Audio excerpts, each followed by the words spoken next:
And welcome back, everyone. It's time to talk about Rezrog. Now, there has been a certain resurgence in that retro style theme for a while now, not just in terms of style and aesthetic, like the pixel art approach of many games, but more the thematic and gameplay elements. While there have been certain failures in these games to really capture that old school and nostalgic feel of elements we used to love and hold dear, there have been many that just have brought that genre forward immensely and created a resurgence of games like it. It is the reason now more than ever that I myself placed gameplay far above graphics in terms of what makes an engaging game, because many of these games don't look that great or have that sort of focus on style more than substance. But it's because of this that they're able to push the boundaries of those mechanics behind them that make them so much more engaging and fun and fluid to play. I originally had high hopes for Rezrog because of how it portrays that old style dungeon crawling adventure and because of the other experiences I've had like it. The card-based tokens for the people and monsters are amazing, and the way the dungeon pops up around you, much like a dungeon master constructing the dungeon as you go, speaks to my current obsession with D&D. But unfortunately, it's a facade that becomes a little boring over time, and one in which shows far too much repetition to be enjoyable through the long play it requires. Originally, I thought it was going to be much like the amazing Card Hunter game, with an adventure steeped in nostalgia, with an interesting turn-based system that holds a decent amount of strategy, but this idea quickly fell through.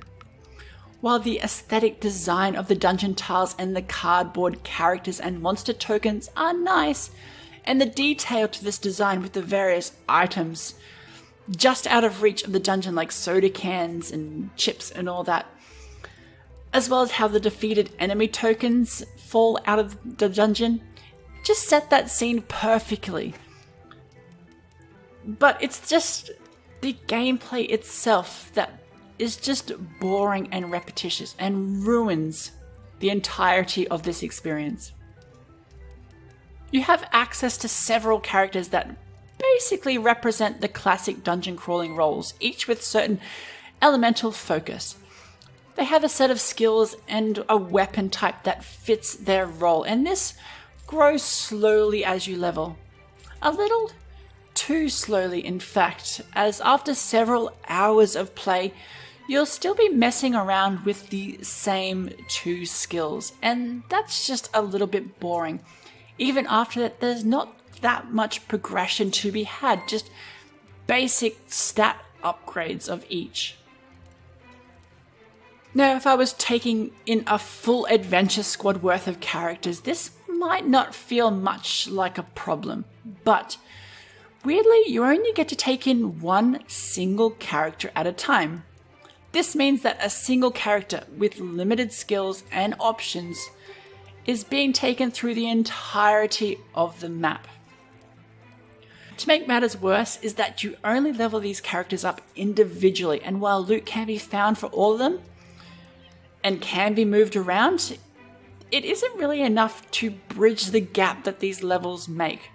Not to mention that many of the items you do find do have certain level requirements, so you're still having to constantly level those characters up in order to give them those better items.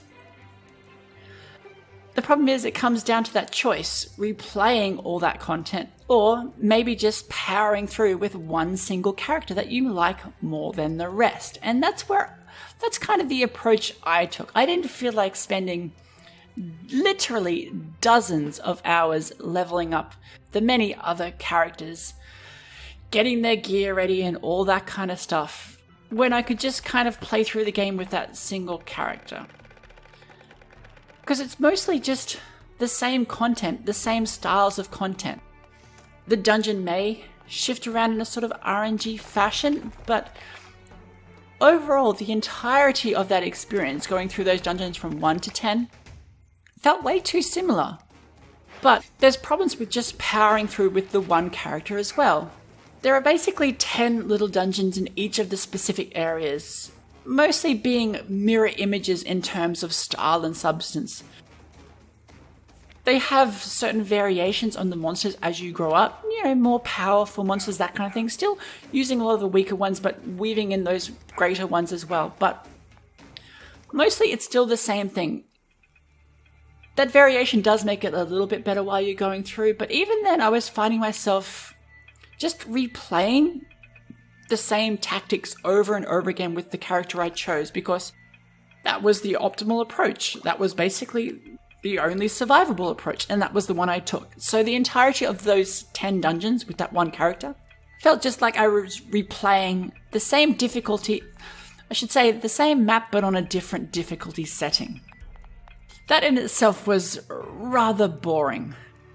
Unfortunately, the game does push you to playing through with various characters, playing through an already boring set of 10 levels over and over again, because once you have a failure on a mission with one of your characters, it then becomes trapped and jailed within that level and needs to be rescued later on. So I had that one character that I really liked, powering through this dungeon, getting up to the level 10 boss to only fail and then have several other characters back at level 2, level 3, and basically staring down another couple dozen hours to maybe level up a few more to take another couple of chances at this dungeon. And that was it. There are just many more interesting games and experiences out there that I could be playing.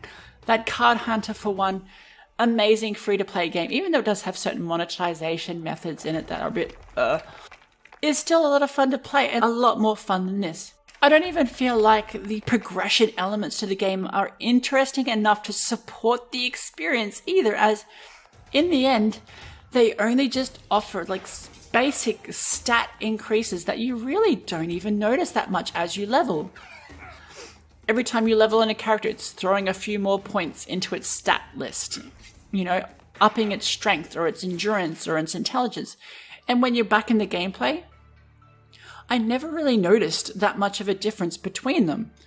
And then the weapons themselves, it's only slight basic increases from one to the next. A little bit more armor that still, when you get hit, takes, maybe a little bit less health in, but it's not enough to change that gameplay.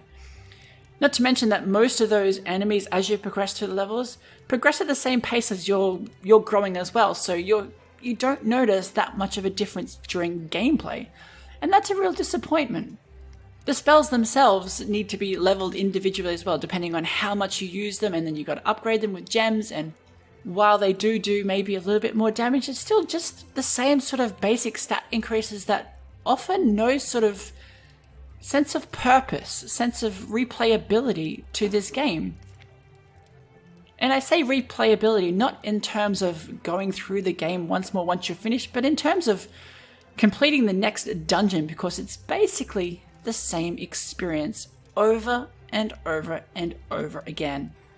It's just a rather boring and repetitious affair, and one I unfortunately don't recommend you bother with. Well, thanks everyone. That was my quick little review of Rezrog. Have a good one.